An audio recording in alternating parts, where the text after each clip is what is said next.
Hola, profe. Hola, muy buenos días. ¿Cómo están? Buenos días. Bien, gracias a Dios. Qué bueno, qué bendición.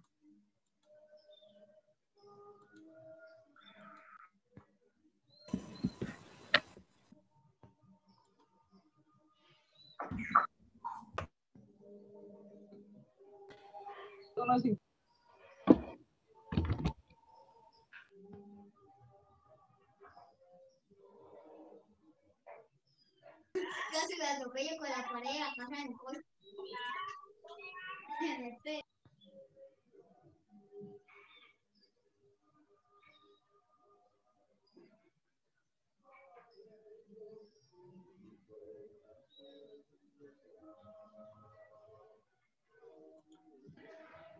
Bien, vamos a invitarles a inclinar su rostro. Vamos a orar para dar entonces paso a la temática de esta mañana. Querido y bondadoso Señor, te damos gracias a ti porque eres un Dios bondadoso, misericordioso, compasivo, un Dios que te preocupas por nuestra vida, estás enviándonos a tus ángeles para guardarnos, para cuidarnos de los peligros. Y queremos, oh Dios, darte gracias por esas bendiciones y queremos pedir, Señor, que puedas bendecir en esta mañana a los jóvenes del grado séptimo, a sus familias y también, Señor, queremos orar por quienes nos gobiernan, quienes son parte de las administraciones municipales, departamentales y nacionales que ejercen ese liderazgo a través del gobierno. Gracias, oh Dios, porque también das a ellos sabiduría y entendimiento y les invitas a actuar cada día conforme a la ley, conforme a los principios de la honestidad y la buena moral. Gracias, oh Dios, en el nombre de Jesús. Amén.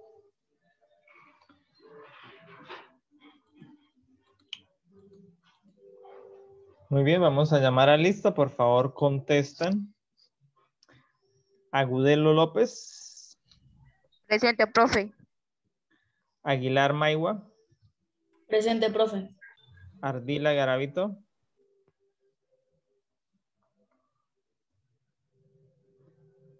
Ayala Garavito. Vaca Jiménez. Presente, profe. Barreto León. Presente. Corredor Rojas. Presente. De Alba Puerto. Presente. Grisman Zambrano. Guerrero. Presente, profe. Presente, profe. Guerrero Hernández.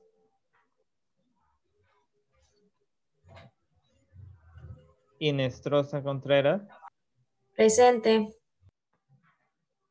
Jiménez Vera. Presente. Monroy Castellanos. Presente. Mora Tibana. Presente. Mosquera Jiménez. Otavalo de la Torre.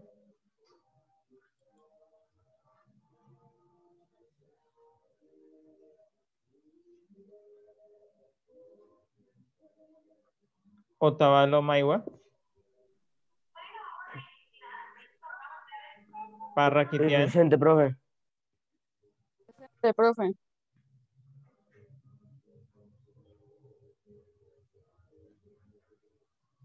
Prieto Sánchez. Presente. Rodríguez Velázquez. Presente, profe. Rondón Valderrama. Presente, profe. Saiz Galeano. Presente. Salgado Ayala. Presente. Piero Ayala. Presente. Vidal Sánchez. Presente. Villalba. Villalba Santiago.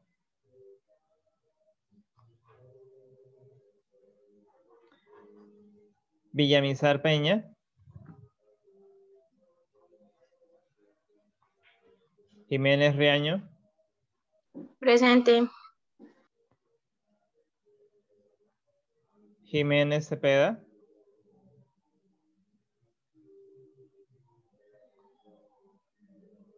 Montenegro. Presente. García Joan.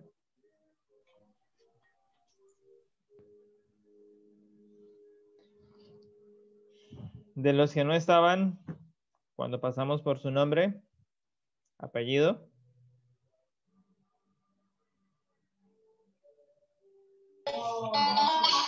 Profe, ¿sí me anotó a mí? Yo soy Jiménez Vera.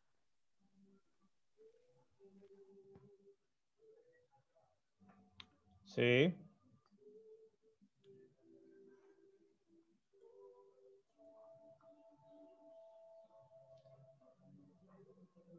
Repito los que faltaron. Ardila Garavito. Presente. Que uno les pregunta apellido, quién no estuvo y no responden. Ayala Garavito. Presente.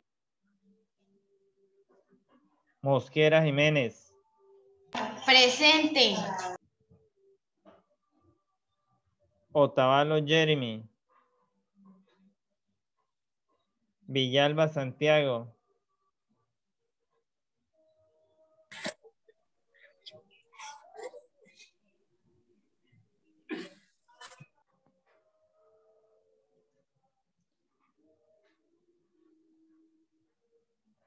Cristian Jiménez.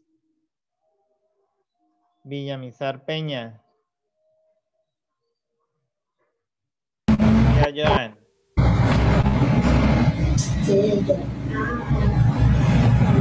Recuerden que ustedes deben ingresar a las 9 y punto, no a las 9 y 5, no a las 9 y 6, no a las 9 y 10. Eso significa que ustedes están haciendo que perdamos clase, porque estamos perdiendo porque ustedes no están siendo puntuales.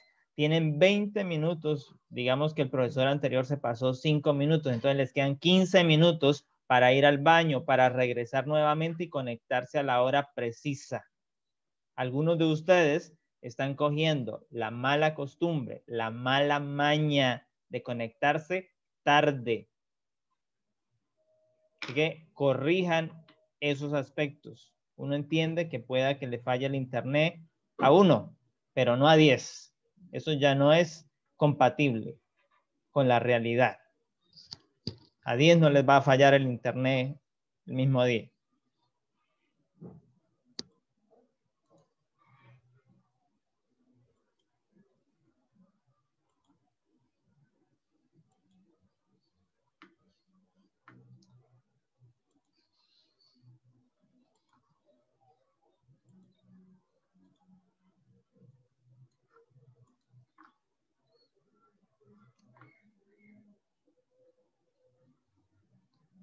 Reiterarles, la próxima semana tendremos los exámenes de periodo. Iniciamos el día lunes con Instruimos. Por favor, el día domingo revise el Instruimos, que esté caminando, que esté funcionando, que usted tiene el usuario, la contraseña que le permite entrar, para que el día lunes pues pueda hacer la actividad sin mayor contratiempo. No empiece el domingo a las 9 de la noche a revisarlo, porque ya no le podremos brindar ningún tipo de ayuda. Ya su titular no le va a atender a esa hora.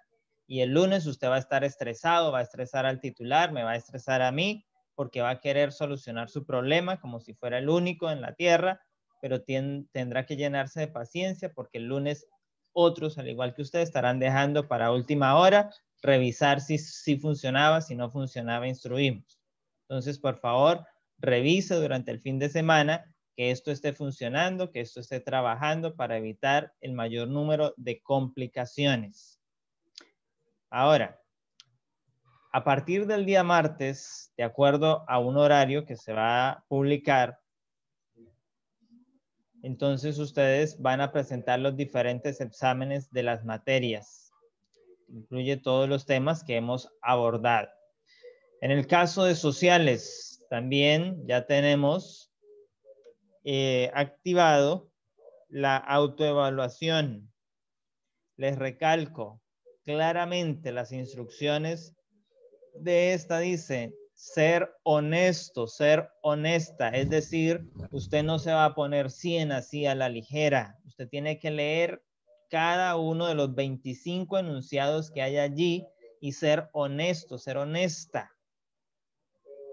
Número 2, dice que el formato se debe descargar al dispositivo. Ya he empezado a recibir correos donde dice fulanito de tal está pidiendo permiso para modificar el archivo. No tiene por qué llegarme ningún correo de esos porque claramente dice ahí descargue a su dispositivo. Entonces usted simplemente da clic al archivo, al link que está ahí y él se va a abrir para que usted pueda entonces descargar.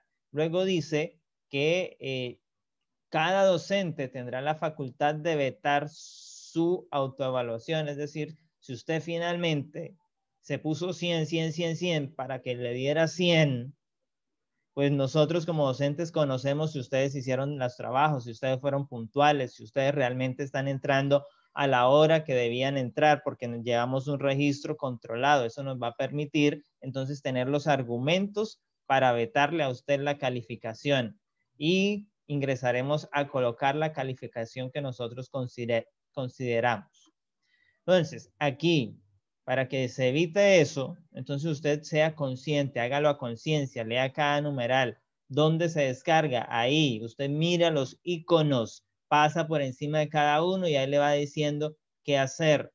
Dice descargue, entonces, ¿cuál tengo que usar? ¿El logo del colegio? No, tengo que usar el que dice descargue. ¿Claros? Sí, señor. Bueno, Sí, señor. que de séptimo no me llegue ningún correo pidiéndome permiso para descargar, para modificar el archivo, porque ya les he explicado que se debe descargar a su computador para que usted lo pueda realizar. Una vez lo realice, entonces lo adjunta, lo sube como una tarea más que hay que realizar. Tienen plazo hasta el viernes de la próxima semana, así que hay suficiente tiempo. Si usted no lo hace hasta ese viernes, pues yo le pondré un 60 sencillo y pelado. Dicho lo anterior, pasamos a la presentación de la temática que tenemos pendiente, que es el tema de la democracia. La democracia es un sistema de gobierno que en la antigüedad se dijo por algunos especialistas que era el mejor sistema de gobierno. Sin embargo, otros de la filosofía dijeron que la democracia no era el mejor sistema de gobierno en aquellos días. Hoy por hoy se prevé, se cree, se asume que la democracia es la mejor forma para gobernar un país, una nación, un estado. Entonces veamos algunos de estos elementos que están en este contexto. Entonces, ¿qué es la democracia? Es una forma de gobierno en la cual el Estado es el que gobierna. ¿Quién es el Estado? Son los funcionarios, son los ministros, son el presidente, son el Congreso, senadores, congresistas, son el gobernador, son el alcalde. Todo eso es parte del gobierno. Pero ellos tienen el poder de gobernarnos porque el pueblo les ha dado ese poder. Entonces, el pueblo es quien finalmente tiene la facultad de poner líderes allí. Lamentablemente, en el caso de Colombia, pues no hemos venido escogiendo muy buenos líderes. O tenemos otro problema detrás de nuestra democracia que se llama corrupción. Y entonces muchos de estos líderes que elegimos son corruptos y tenemos malos procesos de gobierno. Entonces, en términos de la democracia, existen unos llamados mecanismos legítimos de participación. ¿Cuál es el primer mecanismo en el cual los ciudadanos pueden participar para elegir a quienes los gobiernan? las llamadas elecciones, las llamadas contiendas electorales, el sufragio, el voto, el derecho a votar, pero también el deber de votar. Algunos de ustedes, como estudiantes de la institución del Colegio Adventista Betel, tenían el derecho a elegir quién los iba a representar como personeros, quién los iba a representar como contralor, como fiscal, como representante de estudiantes, pero también tenían el deber de elegir. Y no cumplieron el deber, los que no participaron de la contienda, y no cumplieron con no ejercieron ese derecho, porque es un derecho deber. Hay países en los cuales se cobra multa si usted no ejerce el deber. Aquí en el colegio no le cobramos multa porque usted no votó, pero sí verá la nota disminuida en el área de sociales y en el área de ética, que tiene que ver con el civismo ciudadano, porque la actividad de elegir a quiénes son sus representantes estudiantiles, lo que está es formándole a usted en el aspecto cívico ciudadano, generando esas competencias de participación para que logremos una mayor participación cuando usted llegue a los escenarios ya de la mayoría de edad, que entra a participar entonces de las llamadas contiendas electorales para decidir quiénes nos gobiernan. Entonces, la democracia deriva de dos palabras de origen griego: demos, que es pueblo, y kratos, que es gobierno. Entonces, democracia significa gobierno del pueblo, sencillamente. Y aquí estamos viendo algunas imágenes de procesos electorales. Por ejemplo, esta que está aquí sucedió hace poco en Salvador, donde se eligieron los miembros de la Cámara, es decir, de los senadores de ese partido, y ganaron, pues, están celebrando que ganó un partido que nunca había ganado, que no había tenido la mayoría representativa en esta parte del gobierno, y entonces ahí tenemos al pueblo volcándose a la calle para celebrar. Aquí tenemos entonces una imagen que nos recuerda la Grecia antigua.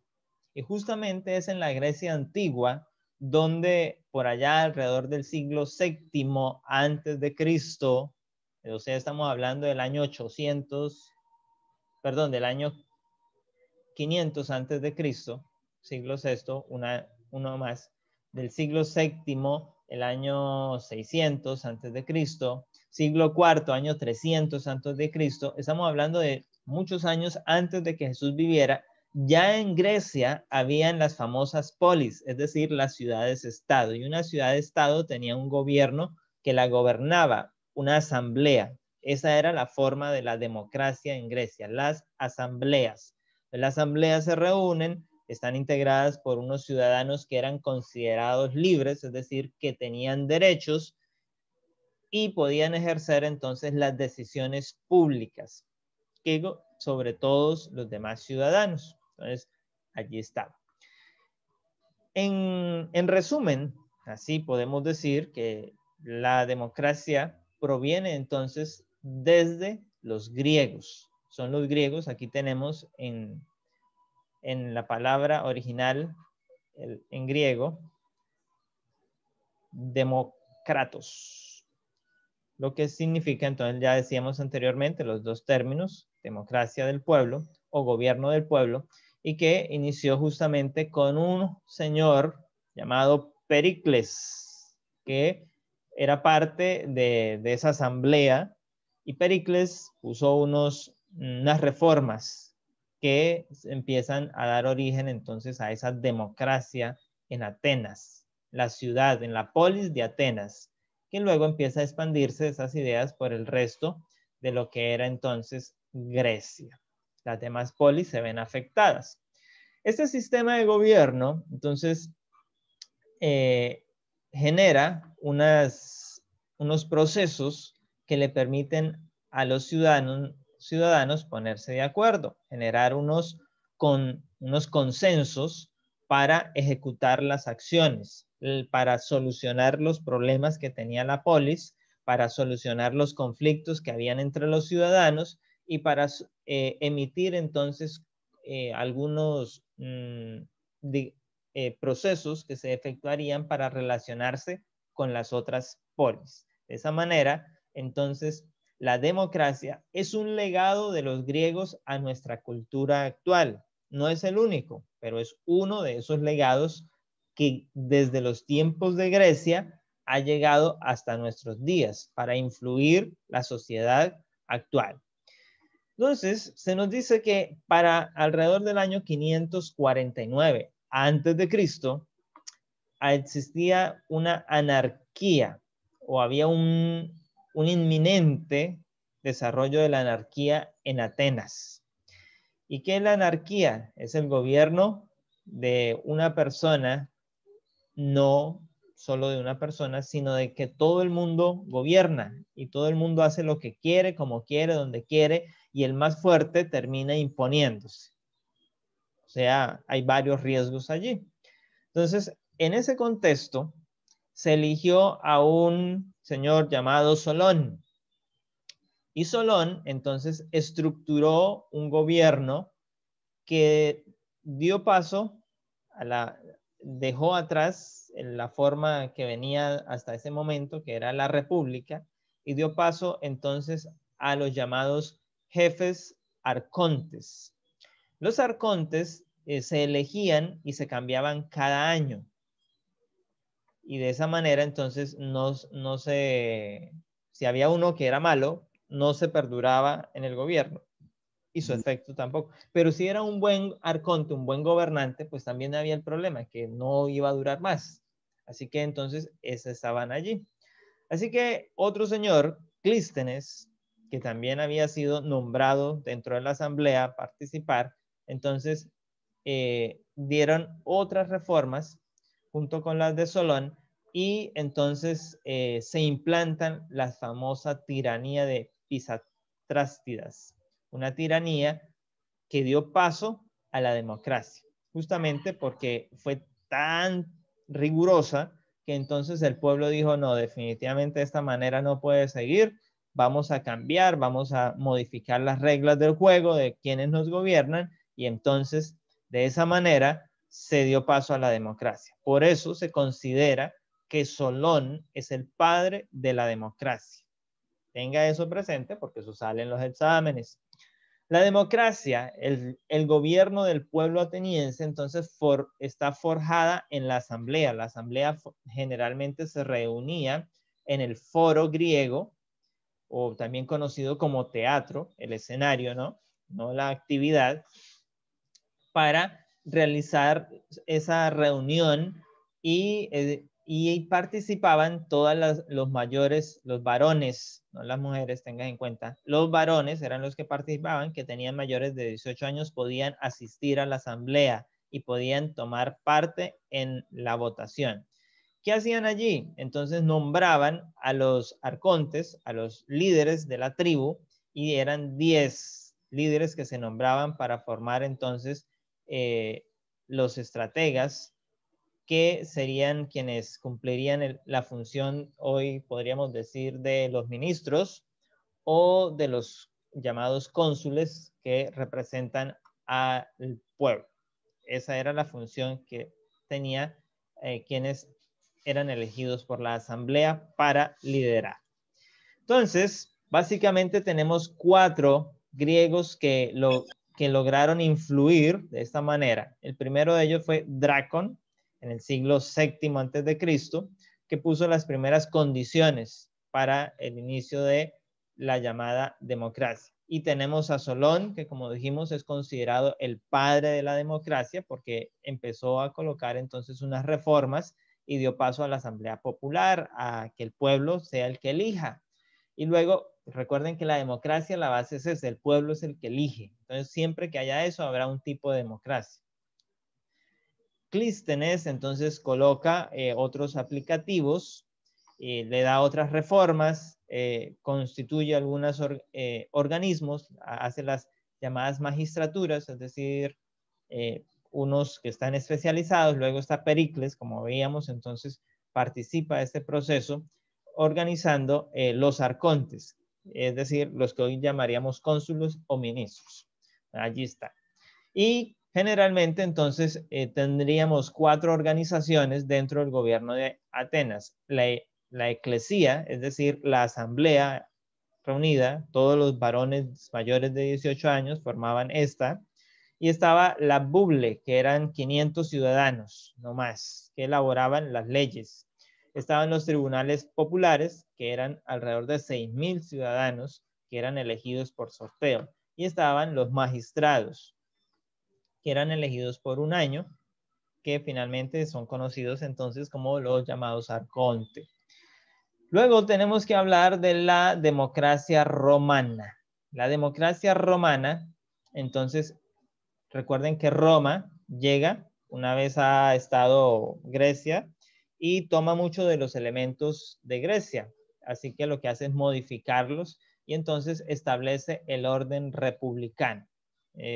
Separa quién se va a encargar, como decir hoy que nosotros manejamos los 3 poderes. Entonces, por eso vemos aquí, se instaura el Senado romano, se hacen los comicios de la asamblea, es decir, hay elecciones en el pueblo para elegir qué leyes van a regir, y hay el consulado que administra el Estado. Aquí estos serían los arcontes de Grecia, son los cónsul, ahora que son quienes van a ejercer el liderazgo allí.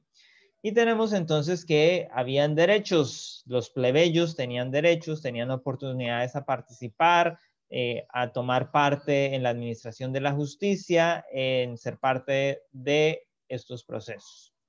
Después pasarían alrededor de 1000 años para que a nivel de democracia hubiera otra reforma.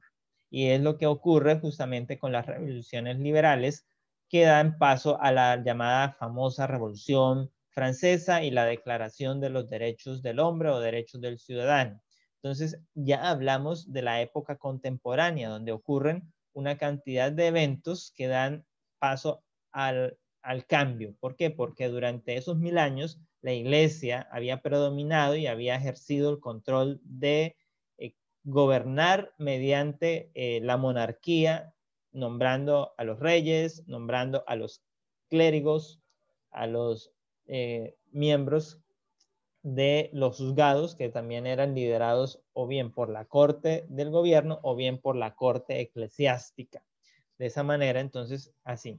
Así que la Revolución Francesa pone un fin a este sistema, a este viejo sistema, como se le conoce hoy en día, y se instaura nuevamente el sistema de los romanos, la famosa república, la democracia de Grecia, y empiezan entonces a surgir las naciones como las conocemos hoy, y la monarquía empieza a desaparecer y empiezan entonces a hablarse de la soberanía del pueblo. El pueblo es el que tiene la soberanía, no la tiene el rey, no la tiene el papa. Es el pueblo el que tiene la soberanía. Tiene el pueblo el derecho a nombrar quiénes serán sus líderes. Tiene el pueblo el derecho a elegir las leyes que los van a gobernar. De esa manera, la Revolución Francesa entonces se conoce como una revolución de libertades, donde se proclaman los derechos del hombre, porque hasta ese momento habían sido subyugados, bien fuera a la corona, a la monarquía, al rey, o bien fuera a la iglesia, bajo la figura del papado y de los clérigos que ejercían allí. Entonces, en medio de ese contexto surge en Europa una nueva clase social que es la burguesía.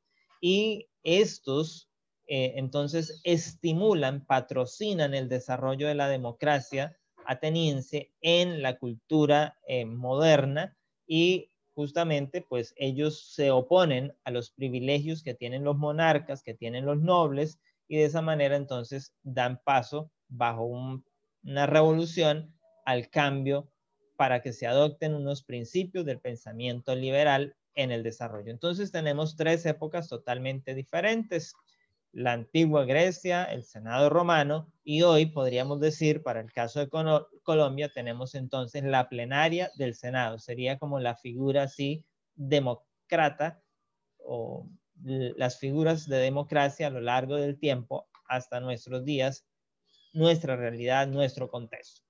Entonces aquí tenemos de fondo la imagen que esto es por dentro del famoso Capitolio Nacional. Esta no es la tradicional imagen que conocemos del Capitolio Nacional, sino que esto es adentro, esto está, una vez ha pasado, las columnas que se ven siempre, entonces encontramos este otro escenario y hacia allá otros elementos. Entonces las democracias hoy cumplen un papel porque hoy buscan defender las libertades, libertad de religión, de expresión, libertad de igualdades, libertad de oportunidades, libertad de participación política, libertad económica, libertad de cultura, libertad de sociedad. Los derechos humanos son la base de las democracias hoy en día. Y esta es la famosa imagen tradicional que conocemos del Congreso de la República de Colombia.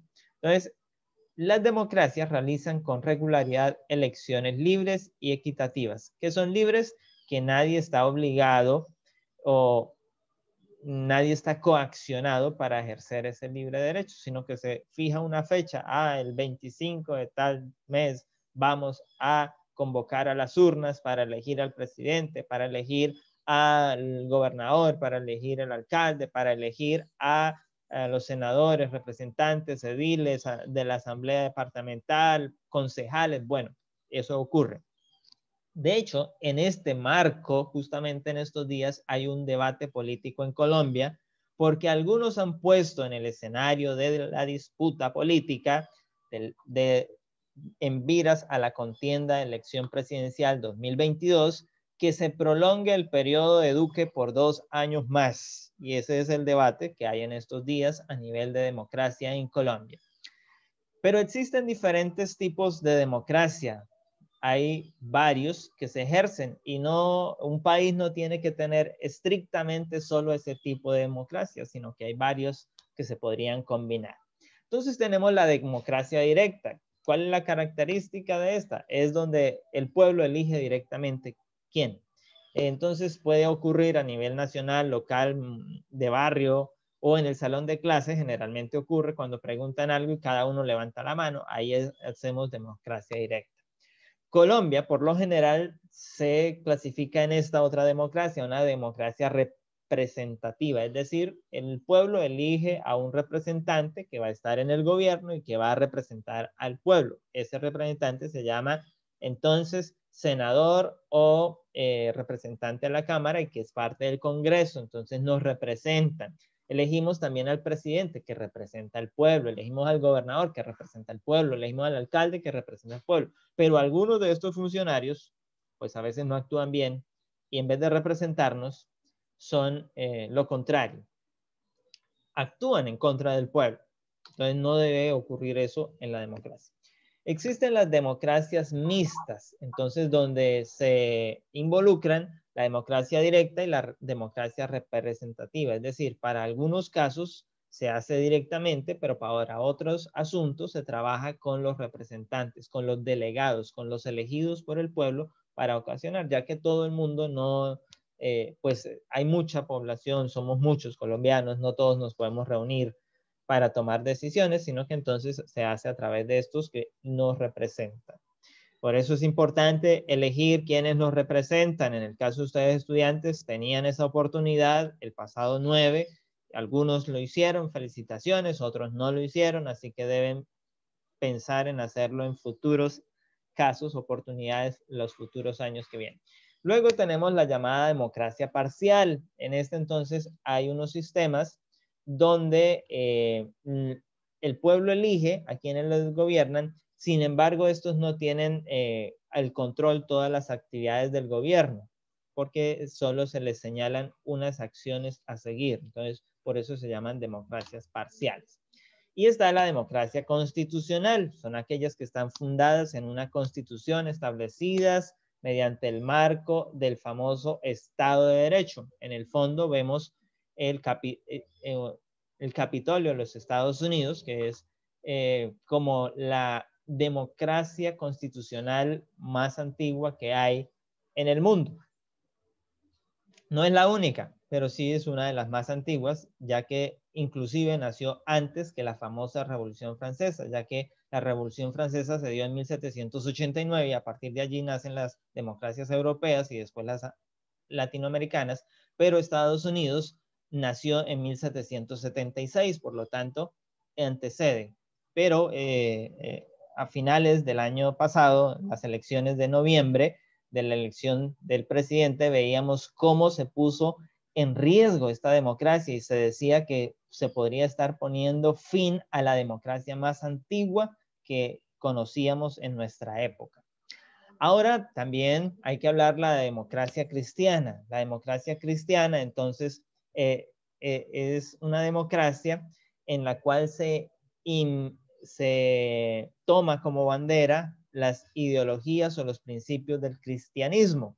Y entonces allí los países católicos pues imperan por las creencias o la ideología cristiana, pero los países protestantes entonces imperan por la ideología protestante. Entonces son mezclas que hay allí y hay países donde hay cristianos católicos y donde hay cristianos protestantes y entonces hay una confrontación allí de estos poderes. Aquí en el fondo podemos ver justamente una manifestación, una marcha donde se da ese encuentro y vemos la bandera de Chile, así que se supone que esto es entonces en Chile. Luego tenemos la democracia popular. Es justamente donde es una democracia, aunque el pueblo eligió quien los gobernaban, los gobernantes se convierten en autócratas, en tiranos, en dictadores. Y justamente Cuba es el primer ejemplo, ahí vemos la imagen de la bandera de Cuba, donde existió esto en Latinoamérica. Ahora también tenemos pues entonces a lo que es Venezuela con el mismo fenómeno, que el pueblo eligió quien lo gobernaba, pero este es un dictador. Entonces es lo que está allí. ¿Por qué? Porque ellos se basan en los principios de gobierno que fungían en la antigua Unión Soviética, el socialismo, el comunismo, y hay varias naciones en el mundo que tienen entonces una democracia popular. Digamos, China también es uno de esos ejemplos. Y tenemos la democracia de partido dominante. Entonces, hay países en el mundo como Colombia, donde hay países que han dominado el escenario político a lo largo de los años. Entonces, impera una democracia de partido dominante. Se hace lo que el partido de gobierno, el partido dominante, ejerce. Y en Colombia estamos viendo exactamente en estos días, en estos años, en esta época que nos correspondió a nosotros vivir, exactamente el fenómeno de la democracia de partido dominante. Aunque es una democracia constitucional, aunque es una democracia de elección del pueblo, pero vemos este fenómeno. Es el partido dominante el que está ejerciendo el control. De hecho, vemos que el presidente ha venido eligiendo a varios copartidarios en los diferentes estamentos del gobierno y por lo tanto el partido de gobierno está controlando todos los estamentos del gobierno, es decir, ahí se pone un gran riesgo porque iríamos camino a una dictadura. Entonces, en Colombia, la democracia participativa es una utopía, es un sueño que tengamos una democracia como la tuvieron los griegos, porque tenemos una democracia frágil, donde nombramos quienes nos representan, pero estos o son comprados, se dejan vender, actúan inmoralmente, actúan en contra del pueblo, venden al pueblo, no se endeudan cada rato con la comunidad internacional, así que los ciudadanos cada día tendremos que pagar más impuestos para pagar esa deuda que los políticos compran y bueno, malversan los recursos, todo eso va allí. El marco jurídico es en la contienda que hay desde hace unos 10 años, bueno, yo creo que desde hace como unos 20 años, entonces el marco jurídico es lo único que todavía prevalece, pero con los juicios que se están adelantando contra quienes nos han gobernado o han estado en el poder en los últimos años, entonces ese marco jurídico está en riesgo y podríamos estar entrando a un término terrible de nuestra democracia. A nivel de participación, miren, en Colombia solo participa el 52%. Esto es la última elección de presidenciales que hubieron en Colombia, 2018. Solo el 52% del censo electoral participó de la contienda electoral. El 47% no participó. Eso es un alto. O sea, casi la mitad de la gente no está saliendo a votar. Entonces, por eso tenemos esos problemas. Aquí en el mapa vemos dónde